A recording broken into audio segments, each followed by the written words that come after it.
আমরা যদি আপনাদেরকে একটু বলি, চট্টগ্রাম একে খান মোড়ে আলামিন হাসপাতালের সামনে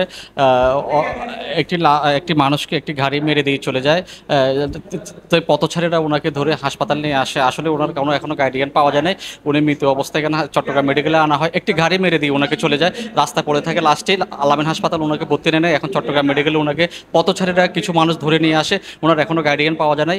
আমি অলংঘাট থেকে টেম্পুতে উঠছি, উঠে যখন কর্নার যাইতেছি তখন কর্নারটা আগে দিয়ে একটা আওয়াজ হয়েছে। আওয়াজ হলো পিছনে তাকে দেখতেছি একটা এই সাইকেল সহ উনি দলে পড়ে রয়েছে পিছনে হাত দিয়ে রে।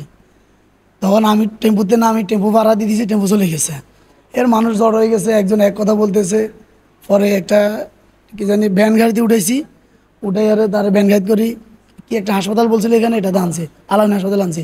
এরা বলতেছে না হবে না, সবার থেকে টাকা টুকু তুলছি, তুলি আরে মোবাইল টোবাইল সিম টিম বাইর করি যোগাযোগ করার চেষ্টা করছি। এরা কে কল দিছে, বলতেছে আমরা আসতেছি। এরপর আমি ফোন আর যোগাযোগ করতে পারতেছি না, এতটুকুই।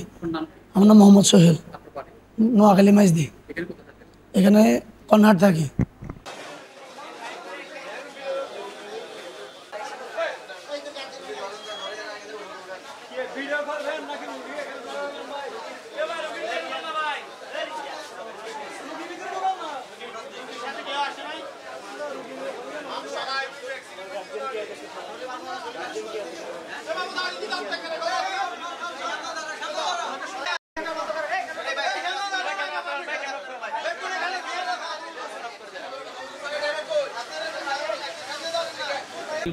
দেখানো যায়।